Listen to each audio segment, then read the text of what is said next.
Looking for true love. Not everything labeled love is actually love.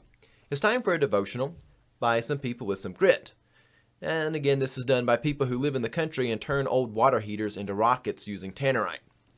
I like deep and rigorous content, so let's talk a little bit more in depth about what true love actually is, because it's oftentimes branded as things which may or may not be compassionate. A lot of times there may be some ulterior agendas behind things which are labeled as love, and sometimes things that are more erotic and even romantic get manipulated into love, and even though they're not true love, they become something, well, much lesser.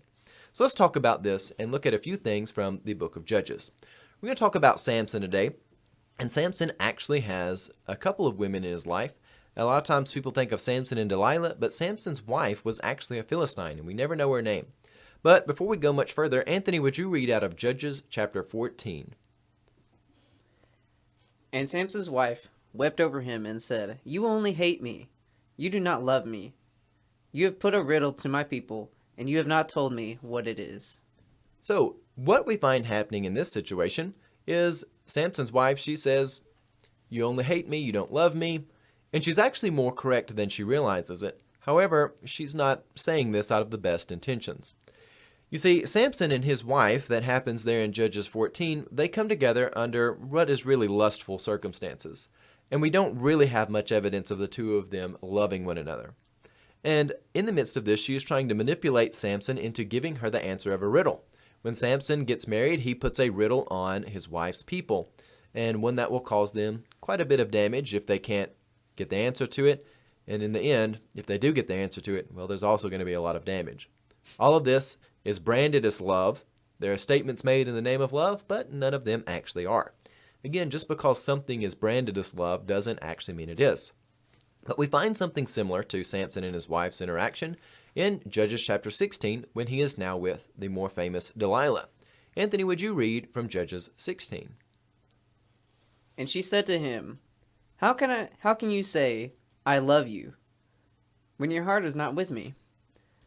You've mocked me these 3 times, and you've not told me where your great strength lies."